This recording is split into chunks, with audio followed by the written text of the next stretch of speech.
Praise the lord, హల్లెలూయా. మీ అందరికీ యేసుక్రీస్తు పేరిట శుభాకాంక్షలు. మీరందరూ చక్కగా ఉన్నారు, బాగున్నారని నమ్ముతున్నాను. వాక్యం కోసం సిద్ధంగా ఉన్నారని చెప్పి నమ్ముతున్నాను. వాక్యం కోసం మనసంతా దేవునిలో ఉందని చెప్పి నమ్ముతున్నాను. ఎటువంటి పరిస్థితులైనా కానీ దాన్ని పక్కన పెట్టడం, దేవుని శక్తిని బట్టి మనం నేర్చుకొని మరి దేవునిలో మనం లీనమై మనం ఉన్నప్పుడే మనం దేవుని పని మనం చేయగలం సుమా. మరి అది గుర్తించుకొని మనందరూ కూడా సంతోషంగా దేవుడి సన్నిధిలో ఎదురు చూద్దాం. ఆయన వాక్యం కోసం ఏమి మాట్లాడతాడో మనతోటి ఈ క్రిస్మస్ దినాల్లో దేవాది దేవుడు మనతో మాట్లాడేది ఏంటి, మనతో చెప్పేదేంటి, మనం దేనికోసం మనం సిద్ధపడాలి. మన జీవితాల్లో ఎన్నో సంవత్సరాలు దాటిపోయి ఎన్నో సంవత్సరాలు మనము క్రిస్మస్ దినాలు మనం గడుపుకున్నాం.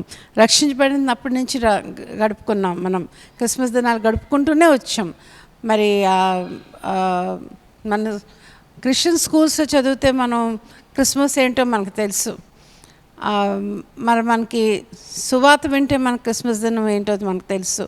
It's one of the biggest festivals Christians celebrate in the world అన్నట్టుగా మనకు తెలుసు. చాలామంది క్రైస్తవులు కాని వాళ్ళు కూడా క్రిస్మస్ జరుపుకుంటారు అన్న సంగతి మనము ఈ కాలం చూస్తున్నాం. మరి చాలా కాలం నుంచి కూడా మనం చూస్తూ ఉన్నాం అన్న సంగతి తెలియపరుచుకుంటూ ఉన్నాం.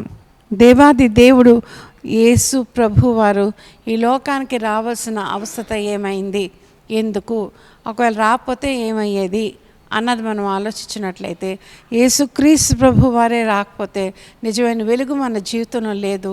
మన జీవితము అంధకారమయంగా, మన జీవితము ఒక చీకటిలో కొట్టుమిట్లాడుతూ మనం అందరూ కూడా సర్వనాశనానికి మన బ్రతుకులు నష్టము నాశనము అయిన పరిస్థితి అయ్యేదన్న సంగతి మీకు తెలియపరుస్తున్నాను. హల్లెలూయా. కాబట్టి ఈ దినాల్లో మనం మరొకసారి జ్ఞాపకం చేసుకొని మన హృదయాలు మనం సిద్ధపరచుకుందాం. ఏంటంటే క్రిస్మస్ మనం ఎలా గడపాలి, క్రిస్మస్ మనం ఎలా గడుపుకుంటూ వచ్చాము, క్రిస్మస్ అంటే అసలు ఏంటి, అసలు క్రిస్మస్లో యేసుక్రీస్తు ప్రభు అసలు ఎంత ప్రాముఖ్యమైన పాత్ర. యేసుక్రీస్తు ప్రభు వారు దేవుని యొక్క మహిమని, గొప్ప మహిమ స్థలముల్లో నివసిస్తున్న త్రిత్వంలో ఒకడు సమస్తాన్ని విడిచిపెట్టి ఒక నరవతారగా పరుండి చేయబడడానికి కూడా పుట్టిన తర్వాత పుట్టడానికి కూడా స్థలము లేని ఒక పరిస్థితిలో అంత ఘోరాది ఘోరమైన తగ్గింపుగా పుట్టాడు అంటే ఆలోచించండి. తగ్గింపు జీవితానికి సాదృశ్యం యేసు ప్రభు. ప్రేమ అన్న పదానికి సాదృశ్యం యేసు ప్రభు. క్షమాపణ అన్న పదానికి సాదృశ్యం యేసు ప్రభు. ఒకరు ఎంతగానో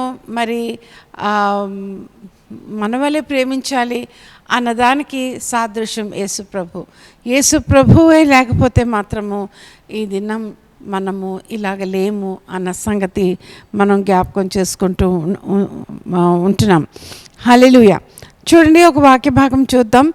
యోహాను సువార్త 1వ అధ్యాయము 1-2 వచనాలు, అలాగే 14వ వచనం కూడా చదివి సహాయం చేయండి. ఆదియందు వాక్యముండెను, వాక్యము దేవుని యొద్ద ఉండెను, వాక్యము దేవునందు ఉండెను, వాక్యము దేవుడై ఉండెను, వాక్యం దేవుడై ఉండును, ఆయన ఆదియందు దేవుని యొద్ద ఉండెను, ఆయన ఆదియందు దేవుని యొద్ద ఉండెను, సమస్తమును ఆయన మూలముగా కలిగెను, సమస్తము ఆయన మూలంగా కలిగెను. ఆ వాక్యము శరీరధారి అయి కృపా సత్య సంపూర్ణుడుగా మన మధ్యన నివసించెను. తండ్రి వలన కలిగిన అద్వితీయ కుమారుని మహిమ వలె మనము ఆయన మహిమను కనుగొంటిమి. అది ఆయన మహిమని ఆ వాక్యం ఎక్కడ ఉండేదండి? ఆది అందు వాక్యం ఉండను. ఆ వాక్యం పోల్చబడుతుంది. కృపా సమృద్ధి అయి శరీరధారి అయి మన మధ్యన నివసించి ఆయన మహిమను మనం కనుక్కునే ఒక స్థితిలో మనం ఉన్నామన్న సంగతి మనకు తెలియపరచబడతా ఉందన్న సంగతి మనం చూస్తున్నాం. Hallelujah. So in the beginning was a word, and the word was with God. That became flesh. శరీరధార అయింది. కాబట్టి మరి దేవుని వాక్యం మనకంత ప్రాముఖ్యమైంది. మరి దేవాది దేవుడు మరి యోచించి ఆలోచించి యేసుక్రీస్తు ప్రభుని ఈ భూమి మీద మన కోసము పంపించాలని మరి ఆశపడి మరి అంత పెద్ద ఒక కార్యం, the biggest ever achievement of God, or the biggest action of love of God was shown in the form of Jesus being sent into this world. యేసు క్రీస్తు ప్రభు వారు ఈ లోకానికి పంపించడమే దేవుని యొక్క గొప్ప ఉన్నతమైన మరి ఇన్కంపేరబుల్ మరి లవ్, ప్రేమ. అంత ప్రభు వారు రాకపోతే చీకటమే మన జీవితం అని చెప్తూనే ఉంటాను. ప్రభువు వారు రావడం మంచిది, దిగి వచ్చాడు. 2000 సంవత్సరాలు ప్లస్ నుంచి మరి లోకంలో మనము యేసు క్రీస్తు ప్రభు వారి మాట పేరు మారుమోగుతుందన్న సంగతి మనకు తెలుసు. మరి క్రిస్మస్ ఎంతగానో మనము ఆర్భాటంగా చేసుకుంటామన్న సంగతి తెలుసు మనకి. కానీ క్రిస్మస్ పండగ మనం చేసుకుంటున్నాము. అసలుకి మనం చేసుకుంటున్నప్పుడు క్రిస్మస్ అన్న దాని అర్థం ఏంటో తెలుసుకొని మనం గడుపుతున్నామా, దాన్ని సెలబ్రేట్ చేస్తున్నామా అన్న సంగతి మనము నిజమైన క్రైస్తవులుగా మనము ఆలోచిస్తున్నామా? కూలుతున్నవారు కానీ, వణుకుతున్నవారు కానీ, గోడ కదులుతున్న గోడలు కానీ, మనము అటువంటి వ్యక్తిత్వాలు ఉన్న వ్యక్తిత్వాలు కానీ, మనుషులు కానీ, అవసరంతో ఉన్న వాళ్ళు ఏ పరిస్థితిలో ఉన్నారో తెలుసుకొని వాళ్ళని బలపరిచే వారంగా ఉన్నావా, ధైర్యపరిచే వారంగా ఉన్నావా, నిలబెట్టే వారంగా ఉన్నావా, కూలదోసే వారంగా ఉన్నావా, కత్తి లేకుండా మాటలతో వాళ్ళని మనం నిలువుగా కోసేస్తున్న వారంగా ఉన్నామా, అంత ద్వేషం పంచుకుంటున్న వారంగా ఉన్నామా, ఒకళ్ళ దగ్గర మేలు పొంది ఆ మేలు కొన్నిసార్లు మర్చిపోయి మరి ఇష్టానుసారంగా ప్రవర్తించే వారంగా ఉన్నామా? ఎంతమందిని మనం కట్టగలుగుతున్నాం? ఎంతగలిగి మనం కట్టగలుగుతున్నాం, నిలబెట్టగలుగుతున్నాం, ప్రేమించగలుగుతున్నాం, పాపం చేసినా ప్రేమించగలుగుతున్నాం? తెలుసుండి, వాళ్ళ పరిస్థితి తెలుసుండి ఎంతమందిని మనం ప్రేమించగలుగుతున్నాం, క్షమించగలుగుతున్నాం? మాటను ఎత్తకుండా. That's what Jesus is. అది యేసయ్య. యేసయ్య నైజం కోసం మనం ఈ క్రిస్మస్ దినాల్లో తెలుసుకోవాల్సిన అవసరం మనకు ఎంతైనా ఉంది. యేసు క్రీస్తు ప్రభు వారు what did he stand for అన్నది మనం చదివేయడం కాదు, పెద్ద పెద్ద థియోలాజికల్ ఇవన్నీ చేసేయడం కాదండి. We must try to live a life like him. You are making a wall, a tottering wall, give the final blow. You are not a human being.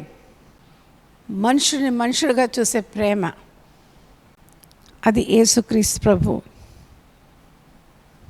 ఆ ప్రేమ పంచుకోవడానికి యేసుక్రీస్తు ప్రభు వచ్చాడు. ఎందుకు వచ్చాడంటే దేవుని పోలికల్లో, దేవాది దేవుడు చూసి మనం ఎవరో బ్రతకలేము కాబట్టి దేవుడి పోలికలో, పరిపూర్ణమైన పోలికలో యేసుక్రీస్తు ప్రభు నన్ను చూసిన వాడు తండ్రిని చూశారని చెప్పి మరి అనేవారు. తండ్రి నాలో, నేను తండ్రిలో ఉన్నాను, నాలో మీరు, మీలో నా వాక్యము ఉంటే ఏది అడగండి అది ఇస్తానంటున్నాడు. ప్రభుని, దేవాది దేవుడిని, తండ్రి అనే దేవుడిని ప్రతిబింబించి ఆ పోలికలో మనకు మధ్యన వచ్చాడు. ఏమైనా డౌటా మనకి ఏ డౌట్ ఉండవసరం లేదు. There is no doubt about it. డౌటే లేదు. కానీ దురదృష్టం శాతము చాలామందికి we just don't know who's the true God, what he stood for. అసలు యేసే ఏంటి, యేసులో మనం ఏంటి అనుకరిస్తున్నాం? కానీ యేసుక్రీస్తు ప్రభు వారి లోకంలో ఉన్నప్పుడు ఆయన ఏం చేసేవాడటండి? పాపం చేసిన వాళ్ళతో సహవాసం చేసేవాడట. ప్రధాన యాజకులు మరి ఫరిసీలు సదుకీలు అస్తమాను వాళ్ళు అలాగా స్కాఫింగ్ మాకింగ్ స్పిరిట్తో ఒకరు చెప్పుకునేవారు. చిచి వీడేటి పాపం చేసిన వాళ్ళు, కుష్ఠరోగం వాళ్ళు, ఇటువంటి వాళ్ళు అటువంటి వాళ్ళతో కూర్చొని తింటాడు, బస చేస్తాడు అనేవారు. సమానత్వం చూశాడు యేసయ్య, సమానంగా పోల్చాడు. యేసు పుట్టడానికి ప్లేస్ లేదు, మనందరికీ తెలుసు. తల మరియమ్మ నిండు చూలాలై తనకి కనడానికి కూడా ప్లేస్ లేదు. వెళ్ళండి ఇక్కడ ప్లేస్ లేదు, ఇక్కడ చోట్లేదు. అంతగా లోక ప్రపంచం సమస్తం ఆయన బట్టి అట్టి కాకుండా ఏమీ లేదు. అటువంటిది ఆయన తల వాల్చుకోవడానికి లేడు. భయంకరమైన పరిస్థితిలో పుట్టాడు కదా. ఈ దినాన్ని ఆ యేసుక్రీస్తు ప్రభు వారి కోసం ఎన్నో లేఖనాలు, ఎన్నో మరి బైబిల్ ఎంత ప్రింట్ అవుతుందో, the most vastly printed book, holy book in the world, widely red, widely distributed, widely printed. ఆ చరిత్ర కోసము ఎన్ని రాసినా తక్కువే.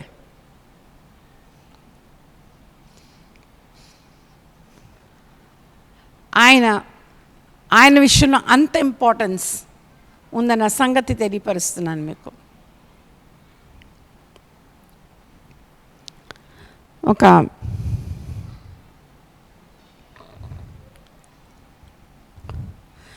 చిన్న, నేను ఎప్పుడు సాధారణంగా ఎక్కువ చెప్తాను, ఇది నాకు చాలా ఇష్టం కాబట్టి. షా ఆఫ్ పర్షియా ఉండేవాడు. షా ఆఫ్ పర్షియా అంటే పాషియా, ఆ ఒక రాజ్యానికి ఒక రాజు అనుకోండి. ఆయనకు ఒక గుణం ఉండేది, మారువేషం వేసుకొని ఆయన రాజ్యం తిరుగుతూ ఉండేవాడు. ఆ రాజ్యం తిరిగి అక్కడ పరిస్థితులు ఎలాగున్నాయి, అందరూ ప్రజలు బాగున్నారా, సంతోషంగా ఉన్నారా, ఏమైనా అన్యాయాలు వాళ్ళ మీద జరుగుతున్నాయా, వాళ్ళు ఎటువంటి పరిస్థితులు ఉన్నారు అని తెలుసుకోవడానికి మారువేషం వేసుకొని డిస్గైజ్లో మరి ఒక్కొక్క ప్రాంతానికి ఒక్కొక్కసారి వెళ్తూ ఉండేవారు. అలాగైనా అక్కడ మనకుంటాయి చూసారా, ఈ మధ్యకాలంలో గవర్నమెంట్ కట్టింది మరి బాత్రూమ్స్ అందరికీ, మరి అటువంటి పబ్లిక్ బాత్స్ ఉండేవి. మనుషులు, జనాలు, వచ్చిన వాళ్ళు, టూరిస్ట్ అందరూ అక్కడ స్నానాలు చేయొచ్చని. అక్కడ మరి అక్కడ ఆ అగ్గి మంటలు వేసిన ఒక అతను ఉండేవాడు, చాలా దీనస్థితిలో. ఆ మంట కాసేవాడు, ఎవరికి కావాలో వాళ్ళకి నీళ్ళంతా సరఫరా చేస్తూ ఉండేవాడు. ఈ రాజు, ఈ షా పర్షియా అక్కడికి వెళ్ళి అక్కడ కొంతకాలం ఏం చేస్తాడంటే అతనితో ఫ్రెండ్షిప్ చేసి అక్కడ గడుపుతాడు, అతనితోటే పడుకుంటాడు, అతను తిన్నదే తింటాడు. అతను ఎంత దీనుడిగా ఉన్నాడో అంత దీన స్థితిలోనే తనతో పాటు ఉంటాడు. అట్టరీతిగా మరి గడుపుతూ ఉంటాడు. మరి ఈ అగ్గిమంట కాసి అందరికీ నీళ్ళు సరఫరా చేసిన ఈ దీనమైన వ్యక్తి తను నిజంగా పర్షియా రాజు అని మాత్రం అంత పెద్ద రాజుని అనుకోలేదు. ఏమనుకుంటాడంటే నా స్నేహితుడే అనుకుంటాడు. ఒకరోజు మాత్రం అతను ఆలోచించి అడుగుతాడు. మాట సందర్భంలో ఈ రాజు చెప్తాడు, నేను ఎవరో నీకు తెలుసా, నేనే ఒకవేళ రాజు అయితే నీకేం కావాలి, నువ్వేం కోరుతావు ఒక రాజు దగ్గర నా దగ్గర అంటే, నేను అసలు నమ్మను మీరు రాజని, అయినా నాకేం కావాలా, రాజంతా వ్యక్తి నాతో వచ్చి ఈ రకంగా ఉన్నాడంటే నేను అసలు యోగ్యుడినే కాదు అని కాళ్ళ మీద పడతాడు. నేను ఈ ప్రాంతానికంతా రాజు, మారు వేషం వేసుకొని నీ దగ్గరికి వచ్చాను అని చెప్పి ఎంతో సంతోషంగా తనకు తెలియపరుస్తాడు. మరి దీనుడై దిగొచ్చి మనలాంటి మనం ఎంత ఉన్న వాళ్ళమైతేనేమి, చదువుకున్న వాళ్ళమైతేనేమి, జ్ఞానులైతేనేమి, ఏమండి ఆస్తిపరులైతేనేమి, మహాకోటీశ్వరులైతేనేమి, కానీ ఆ తండ్రి అనే దేవుని దగ్గర మనం అసలు ఏంటి, అవి ఎనీథింగ్ యాక్చువల్లీ మనం ఏమైనా అయి ఉన్నామా, అవి ఎనీథింగ్ మనం ఏమీ కాదు అన్న సంగతి మనం అర్థం చేసుకోవాల్సిన అవసరం ఉంది. మనకు కొన్ని అచీవ్మెంట్స్ వస్తే ఈ లోకంలో మనం ఎంతో విర్రవీగుతాం. మన స్థితిగతుల్లో చాలా మార్పు వస్తుంది.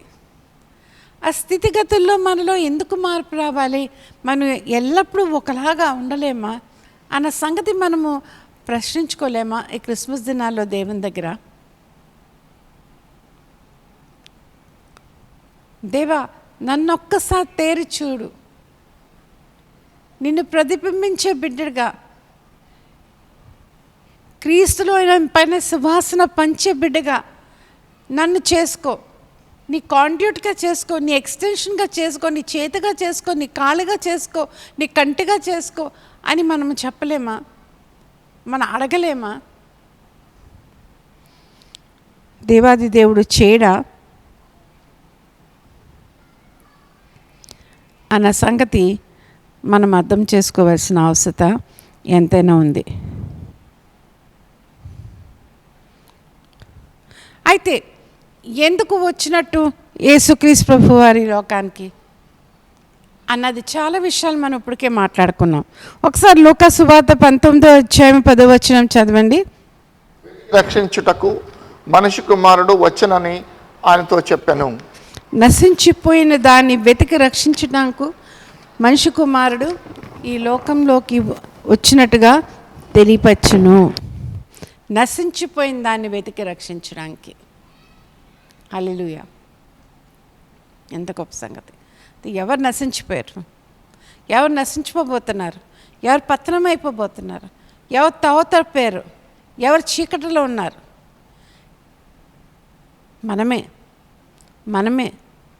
మనం ఆ స్థితిలో ఉన్నామనే.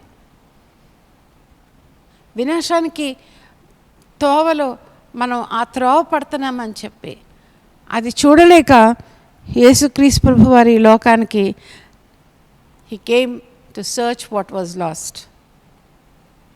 మనల్ని వెతికి తిరిగి రక్షించి తండ్రితో సమాధానం పరచడానికే యేసుక్రీస్తు ప్రభు వారి లోకానికి వచ్చారు.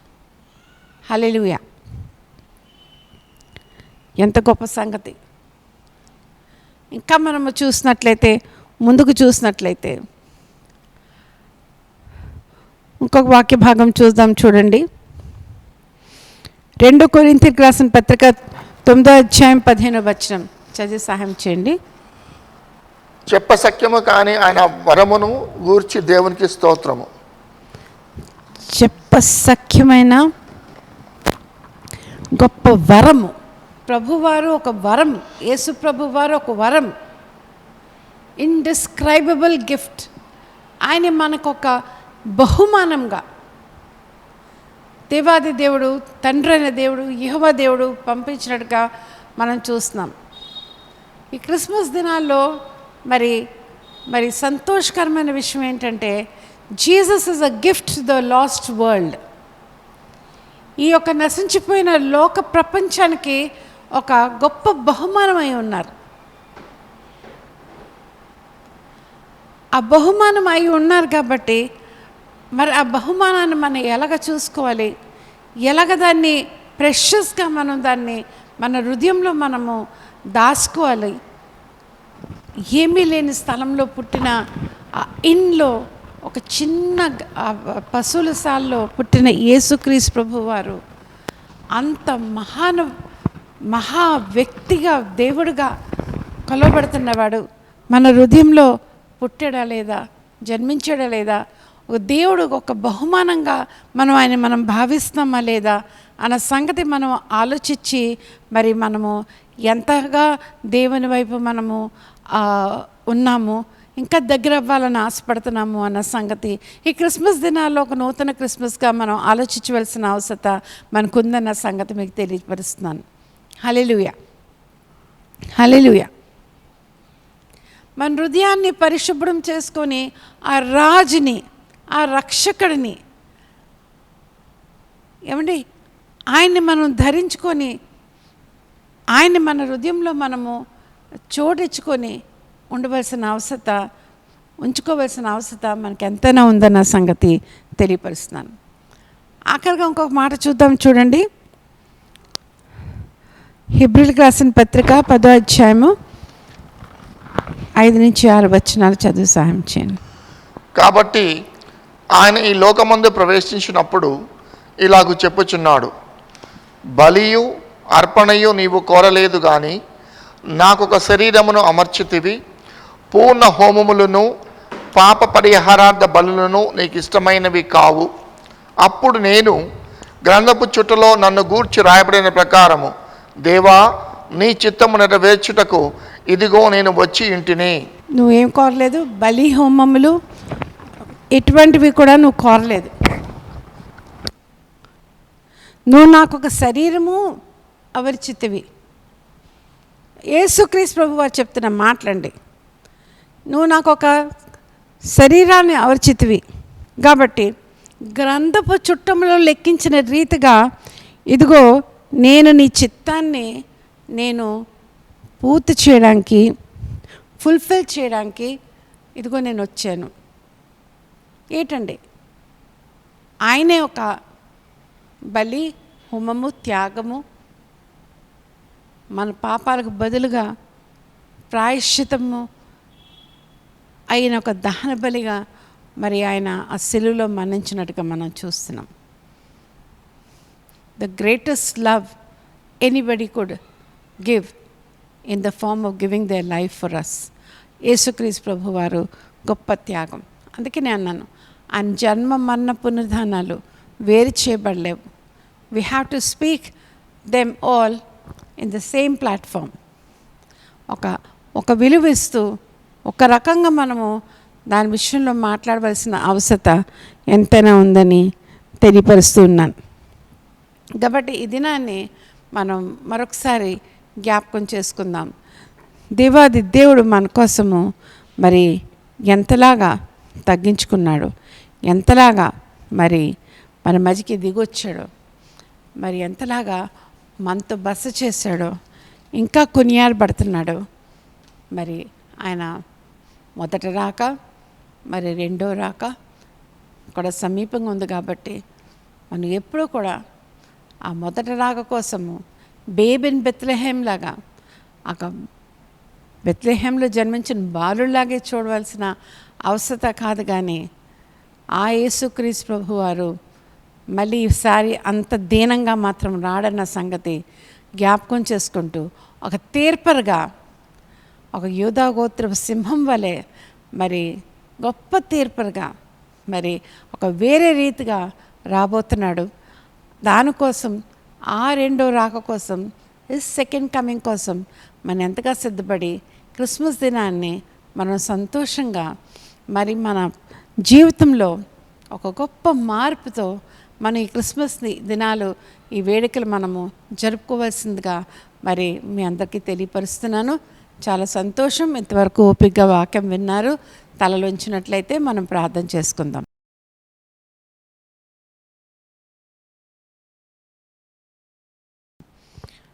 పరిశుద్ర పరిశుద్ర పరిశుద్ర పరిశుద్ర పరిశుద్ర పరిశుద్ర పరిశుద్ర గొప్ప దేవా, ఆది అంది వాక్యం అందును, వాక్యం నాయన తండ్రి దేవా, మరి నాయన ప్రభా తండ్రి దేవా, నాయన నీ సన్నిధిలో ఉండును.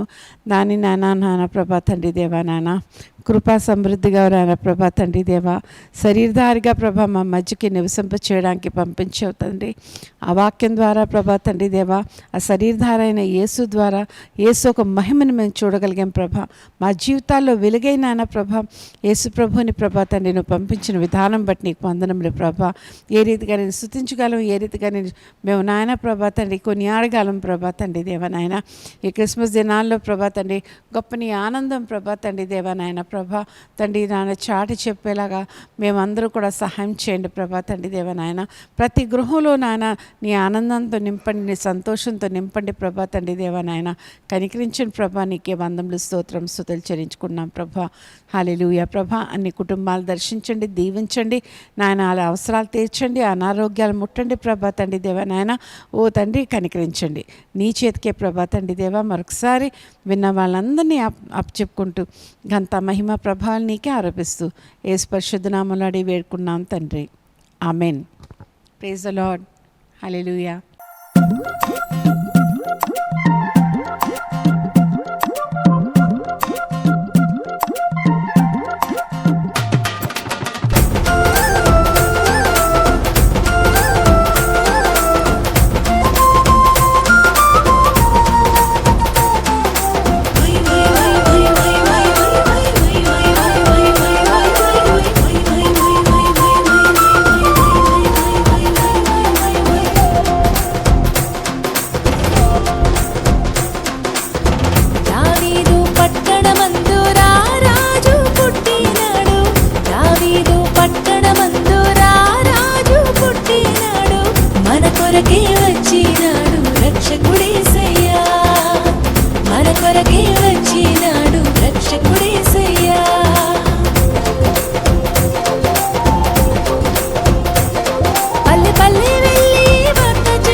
కోసం వచ్చాడమ్మా, మనిషి రూపిగా మారాడమ్మా, ప్రేమను పంచే పావనుడోయమ్మా.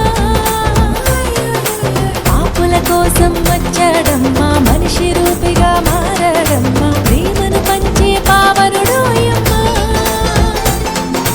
పాపమే లేని పరిశుద్ధుడు, దేవదేవుని ప్రియసుతుడు, దాసుని రూపం దాల్చాడోయమ్మా. మన బ్రతుకులలో వెలుగులని తెచ్చాడోయమ్మా. మన కొరకే వచ్చినాడు రక్షకుడేసయ్యా, మన కొరకే వచ్చినాడు రక్షకుడేసయ్యా.